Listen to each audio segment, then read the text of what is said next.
Hello friends, welcome to care Saathi. तो इस video में हम जानेंगे वेनप्रेस 40 AM टैबलेट के बारे में कि किस काम में आती है ये दवा, इस दवा के क्या उपयोग हैं और इस दवा के उपयोग से क्या फ़ायदे होते हैं और ये दवा कैसे काम करती है और इसके क्या साइड इफ़ेक्ट्स हो सकते हैं। तो हम जानेंगे वेनप्रेस 40 के बारे में, पूरी तरह से अच्छी तरह से समझेंगे इस दवा के बारे में। तो आइए वीडियो के टॉपिक की तरफ बढ़ते हैं। वीडियो स्टार्ट करने से पहले मैं आपको बता देना चाहता हूँ कि ये वीडियो सिर्फ जानकारी के लिए बनाई गई है और हमारे यूट्यूब चैनल पर या फिर फेसबुक पेज पे जितने भी दवाओं के वीडियोस हैं या फिर जो हर्बल प्रोडक्ट्स के वीडियोस हैं वो सिर्फ जानकारी के लिए बनाए गए वीडियोस हैं ताकि आप उनसे जानकारी प्राप्त कर सकें। हम किसी भी तरह की दवा के इस्तेमाल के बारे में कभी भी किसी को भी सुझाव नहीं देते हैं। तो वीडियो आप सिर्फ जानकारी के लिए देखिए। तो आइए वीडियो के टॉपिक की तरफ बढ़ते हैं। वेनप्रेस 40 AM जो टैबलेट है, दवा है, ये ली फूड कंपनी की तरफ से आती है। मतलब ली फूड कंपनी इस दवा को बनाती, मैन्युफैक्चर करती है। तो इसमें दो दवाएं मिलाई गई हैं, तो इसलिए कॉम्बिनेशन मेडिसिन कहलाएगी, क्योंकि जिस भी दवा के अंदर दो या दो से ज़्यादा दवाएं मिलाई गई होती हैं उनको कॉम्बिनेशन मेडिसिन कहा जाता है। तो आप जैसा कि यहाँ पे पढ़ सकते हैं, टेलमिसार्टान है इसमें और एम्लोडिपिन है। तो मैं आपको बता देता हूँ कि कितनी मात्रा में है ये। तो जैसा कि आप यहाँ पर पढ़ सकते हैं, टेलमिसार्टान इसमें है 40 mg में, यहाँ पे आपको दिखाई दे रहा होगा 40 mg में इसमें टेलमिसार्टान है और एम्लोडिपिन 5 mg में है, 5 mg में। और अब बात कर लेते हैं कि ये दवा किस काम में आती है। तो ये दवा ब्लड प्रेशर को कंट्रोल करने के काम में आती है। मतलब इस दवा का उपयोग होता है ब्लड प्रेशर के इलाज में। ब्लड प्रेशर को कम करने के लिए इस दवा का इस्तेमाल किया जाता है। अगर ब्लड प्रेशर हाई हो, बहुत ज़्यादा हाई हो और लाइफस्टाइल में चेंजेस करने से भी ब्लड प्रेशर कम ना हो रहा हो, तो ऐसे में ये दवा दी जाती है, डॉक्टर द्वारा प्रिस्क्राइब की जाती है। तो इसके इस्तेमाल से ब्लड प्रेशर कंट्रोल में रहता है और ब्लड प्रेशर कम होता है। और हाई ब्लड प्रेशर के बारे में तो आप लोग जानते ही होंगे, जिसको हाइपरटेंशन कहते हैं। तो ब्लड प्रेशर अगर बहुत ज़्यादा बढ़ा हो और हमें पता ना हो तो वो एक तरह से साइलेंट किलर का काम करता है, क्योंकि ब्लड प्रेशर से बहुत तरह के कॉम्प्लिकेशंस के रिस्क रहते हैं। जैसे कि हार्ट अटैक का भी इससे रिस्क बना रहता है। अगर ब्लड प्रेशर हाई हो तो उससे हार्ट अटैक का खतरा बना रहता है, ब्रेन स्ट्रोक का खतरा बना रहता है और किडनी फेलियर का भी खतरा बना रहता है, क्योंकि हाई ब्लड प्रेशर के चलते किडनी भी खराब हो सकती है, हार्ट अटैक भी आ सकता है और ब्रेन स्ट्रोक भी हो सकता है। तो इसलिए ब्लड प्रेशर को कंट्रोल करना, नियंत्रित रखना बहुत ज़्यादा ज़रूरी है। और आपको मैं एक बात बता दूं कि ब्लड प्रेशर को कंट्रोल करने का सबसे अच्छा तरीका होता है लाइफ स्टाइल में चेंजेस करना, मतलब जीवन शैली में बदलाव करना। तो इसमें सबसे पहले हमें अपने खान पान पर ध्यान देना होगा कि हम क्या खाते पीते हैं, क्योंकि अगर हमारा खान पान अच्छा नहीं होगा तो उससे ब्लड प्रेशर में गड़बड़ी होगी, ब्लड प्रेशर बढ़ेगा। तो इसलिए खान पान में सुधार करना बहुत ज़्यादा ज़रूरी है और हम कोशिश करें कि हम कम से कम तेल वाले खाने, जो तले भुने खाने होते हैं, वो कम से कम खाएं। इसके अलावा बहुत ज़्यादा नमक वाले, जिसमें बहुत ज़्यादा नमक की मात्रा हो, ऐसे खाने ना खाएं। पैकेज्ड फूड का इस्तेमाल कम से कम करें और बेहतर यही होगा कि हम घर का बना हुआ खाना खाएं, घर पे ज़्यादा से ज़्यादा खाना खाएं और हरी पत्तेदार सब्जियों का सेवन करें। इसके अलावा फलों का भी इस्तेमाल करें, जो भी सीजनल फ्रूट्स हो उनका भी हम सेवन करें और अपने स्ट्रेस को मैनेज करें, तनाव कम से कम लें। तनाव को मैनेज करने के बारे में हम जानें कि कैसे हम अपने तनाव को मैनेज कर सकते हैं। इसके अलावा हमें रेगुलर एक्सरसाइज करना चाहिए है, कम से कम रोज़ाना 40 मिनट तो टहलना ही चाहिए, घूमना फिरना चाहिए अच्छी तरह से। और हमारी जो बुरी आदतें हैं वो भी हमें छोड़नी चाहिए है, जैसे कि स्मोकिंग हो गई या फिर अगर गुटखा तंबाकू की आदत है तो उसको भी छोड़ना चाहिए है। और बहुत ज़्यादा चाय भी नहीं पीना चाहिए, बहुत ज़्यादा कॉफ़ी भी नहीं पीना चाहिए है। सबको लिमिट में रखें, तब जा कर के ब्लड प्रेशर कंट्रोल होगा और कंट्रोल में रहेगा और उससे आपको बहुत ज़्यादा फ़ायदे होंगे। तो आपको दवाइयाँ नहीं लेनी पड़ेंगी। तो आइए बात कर लेते हैं कि वेनप्रेस 40 AM टैबलेट के क्या उपयोग हैं। तो इस दवा का उपयोग मुख्य रूप से हाई ब्लड प्रेशर को ठीक करने के लिए, हाई ब्लड प्रेशर के इलाज के लिए किया जाता है। यानी कि हाइपरटेंशन एक ऐसी कंडीशन जिसमें कि ब्लड प्रेशर हाई हो जाता है, तो हाइपरटेंशन के इलाज के लिए इस दवा का इस्तेमाल किया जाता है। ब्लड प्रेशर को कम करने के लिए इस दवा का इस्तेमाल होता है। और अब आइए बात कर लेते हैं कि वेनप्रेस 40 AM टैबलेट के इस्तेमाल से क्या फ़ायदे होते हैं। तो जैसा कि मैंने आपको शुरू में बताया कि ये हाइपरटेंशन के इलाज में उपयोग की जाती है दवा, मतलब ये हाई ब्लड प्रेशर को कम करने का काम करती है। तो हाई ब्लड प्रेशर से काफ़ी सारी जटिलताएं पैदा हो सकती हैं। ये भी मैंने आप लोगों को जानकारी दी कि हाइपरटेंशन बहुत तरह की कॉम्प्लिकेशंस पैदा कर सकता है, जैसे कि किडनी की बीमारी, हार्ट अटैक, ब्रेन स्ट्रोक वगैरह।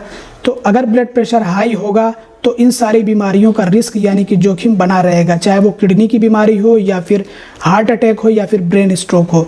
तो अगर ये दवा ब्लड प्रेशर को कम करने में कामयाब होती है, ब्लड प्रेशर को कंट्रोल करने में कामयाब होती है, तो इससे जो हाइपरटेंशन यानी कि हाई ब्लड प्रेशर की वजह से होने वाली बीमारियां होती हैं या फिर उनके जो रिस्क होते हैं वो भी दूर हो जाते हैं। फिर तो ये दवा क्योंकि हाई ब्लड प्रेशर को कम करने का काम करती है, तो जो हाई ब्लड प्रेशर की वजह से होने वाली जटिलताएं होती हैं या फिर आपका ये कॉम्प्लिकेशंस या फिर बीमारियां, उनका रिस्क कम हो जाता है। और अब बात कर लेते हैं कि ये दवा कैसे काम करती है। तो ये कॉम्बिनेशन मेडिसिन है, मतलब इसमें दो दवाएं मिलाई गई हैं, एक है टेल्मिसर्टान और दूसरी एम्लोडिपिन है। टेल्मिसर्टान ARB यानी कि एंजियोटेंसिन रिसेप्टर ब्लॉकर है और एम्लोडिपिन CCB यानी कि कैल्शियम चैनल ब्लॉकर है।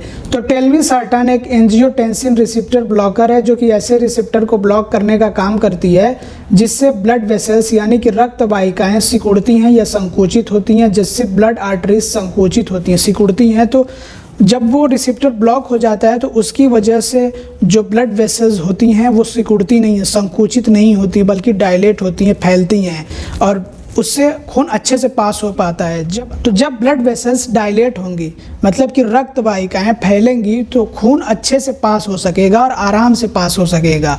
तो जब ब्लड वेसल्स डायलेट होंगी, मतलब कि रक्त वाहिकाएं फैलेंगी और जो ब्लड आर्टरीज होती हैं, जो धमनियाँ होती हैं, वो फैलेंगी, तो खून आसानी से पास हो सकेगा, अच्छे से ट्रैवल कर सकेगा। तो दिल को भी ज़्यादा मेहनत नहीं करनी पड़ेगी खून को पंप करने के लिए, दिल को ज़्यादा दबाव लगाने की ज़रूरत नहीं पड़ेगी, ज़्यादा फोर्स की ज़रूरत नहीं पड़ेगी। तो जिससे दिल पे दबाव भी कम पड़ेगा, जो दिल पे फोर्स पड़ता है वो भी कम पड़ेगा, क्योंकि दिल को ज़्यादा मेहनत करने की ज़रूरत नहीं पड़ेगी। अगर धमनियों से, अगर ब्लड वेसल से आराम से खून पास हो रहा है तो उससे हमारे दिल को भी एक तरह से आराम मिलेगा। इसके अलावा इसमें जो दूसरी दवा है एम्लोडिपिन, एम्लोडिपिन एक कैल्शियम चैनल ब्लॉकर है। कैल्शियम चैनल ब्लॉकर का मतलब ये है कि ये कैल्शियम चैनल को ब्लॉक कर देती है, जिससे कि दिल पे जो फोर्स पड़ता है, जो दबाव पड़ता है, वो कम हो जाता है और दिल आराम से और पूरी इफ़िशियंसी के साथ में पंप करता है खून। तो कैल्शियम चैनल ब्लॉकर का काम ये होता है कि ये हार्ट रेट को स्लो करती हैं, स्लो डाउन करती हैं, या फिर आप ये भी कह सकते हैं कि दिल की धड़कन को धीमा करने का काम करती है कैल्शियम चैनल ब्लॉकर दवा, जो कि एम्लोडिपिन है, इसमें 5 mg में है। तो इस तरह से ये दोनों दवाएं मिल करके काम करती हैं। तो टेल्मिसर्टान क्या करती है कि ये ब्लड वेसल्स को डायलेट करने का काम करती है, जो रक्त वाहिकाएँ होती हैं उनको फैलाने का काम करती है ताकि खून अच्छे से पास हो सके, और एम्लोडिपिन दिल की धड़कन को धीमी करने का काम करती है, जिससे कि दिल पे ज़्यादा दबाव ना पड़े और दिल को ज़्यादा मेहनत करने की ज़रूरत ना पड़े। तो इस तरह से ये दोनों दवाएं मिल करके काम करती हैं, जिससे कि ब्लड प्रेशर कम होता है।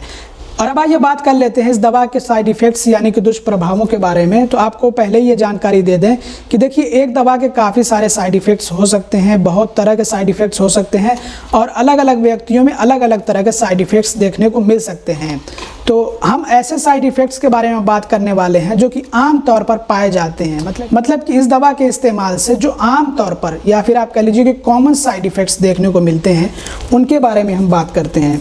तो जैसे कि स्लीपीनेस, मतलब कि नींद आना। इसके अलावा एंकल स्वेलिंग, मतलब कि टखने की सूजन होना, टखने में सूजन होना। हेडेक, मतलब कि सर दर्द होना। डिजीनेस, यानी कि चक्कर आना, और ख़ास करके उठने पे, जब बैठ करके आप उठते हैं तो उस टाइम पर चक्कर महसूस हो सकता है, चक्कर आ सकता है। टायर्डनेस, मतलब कि थकान होना, ब्लड प्रेशर कम होगा तो उससे थकान हो सकती है। इसके अलावा नोसिया भी हो सकता है, मतलब कि उल्टी जैसा महसूस हो सकता है। इसके अलावा अपसेट स्टमक, मतलब कि पेट में गड़बड़ी हो सकती है। वोमिटिंग जैसा महसूस हो सकता है। पेरिफेरल एडिमा, मतलब कि पैरों में सूजन हो सकती है। Sudden decrease in blood pressure, मतलब कि अचानक से ब्लड प्रेशर कम हो सकता है। तो इस तरह के इसके साइड इफ़ेक्ट्स होते हैं। और वैसे इस दवा को लेते टाइम कुछ सावधानियां भी बरतनी चाहिए हैं, जैसे कि इस दवा को ले रहे हैं तो बेहतर यह है कि अपने ब्लड प्रेशर का चेकअप करते रहना चाहिए है। डेली जो है एक बार ब्लड प्रेशर चेक करना चाहिए है, ताकि ये पता चलता रहे कि ब्लड प्रेशर हमारा नॉर्मल है या फिर नहीं। अगर बहुत ज़्यादा ब्लड प्रेशर कम हो जाए तो वो भी दिक्कत देता है, उससे भी परेशानी आ सकती हैं। तो ऐसा नहीं होना चाहिए है कि इस दवा का बस इस्तेमाल करते रहें और अचानक से आपका ब्लड प्रेशर एकदम कम हो गया तो आपको परेशानी आ सकती है। तो इसलिए ब्लड प्रेशर को चेक करते रहना चाहिए है, ताकि जहाँ पे आपको लगे कि ब्लड प्रेशर आपका नॉर्मल हो गया, वहाँ से आप दवा रोक सकें।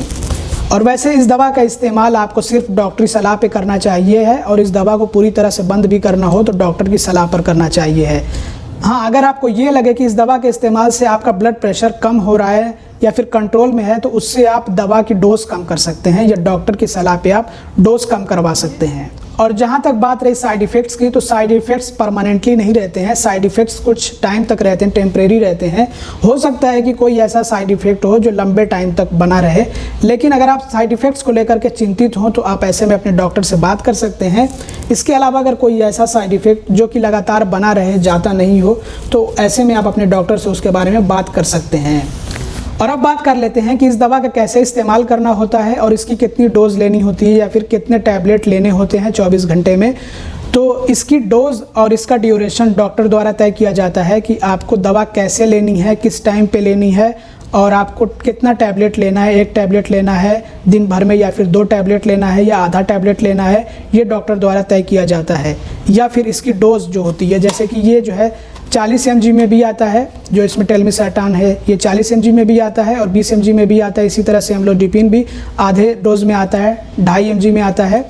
तो इसकी जो डोजेज होती है ये डिपेंड करती है आपके ब्लड प्रेशर के ऊपर, कि आपका जो ब्लड प्रेशर का लेवल है वो कितना ब्लड प्रेशर के रेंज पे डिपेंड करता है, या फिर जो भी बीमारी जिसके चलते ब्लड प्रेशर बढ़ रहा हो उसकी गंभीरता पे, उसकी सीवियरिटी पे डिपेंड करता है। और ये डॉक्टर द्वारा तय किया जाता है कि आपको डोज कितना लेना है और कब तक दवा आपको लेना है। तो ये सब कुछ डॉक्टर द्वारा तय किया जाता है। लेकिन आमतौर पर देखा जाए तो डॉक्टर इसको दिन भर में 1 टैबलेट लेने की सलाह देते हैं, चाहे तो वो सुबह के टाइम हो नाश्ते के बाद या फिर रात के टाइम हो सोने से पहले, खाने के बाद।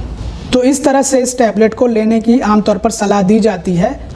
लेकिन आपको ये याद रखना चाहिए है कि जैसे आपके डॉक्टर ने आपको सलाह दी हो वैसे ही आपको ये टैबलेट या फिर किसी भी तरह की दवा लेनी चाहिए है। तो इस वीडियो में बस इतना ही। हमने आपको इस वीडियो में वेंट्रेस 40 AM टैबलेट के बारे में पूरी जानकारी दे दी। आई होप कि आपको ये वीडियो पसंद आया होगा, आपके लिए ये वीडियो इन्फॉर्मेटिव और हेल्पफुल रहा होगा। अगर आपको वीडियो पसंद आया हो तो ज़रूर से लाइक करिएगा, चैनल को सब्सक्राइब ना किया हो तो सब्सक्राइब भी कर दीजिएगा और वीडियो को शेयर कर दीजिएगा। Thanks for watching, bye bye.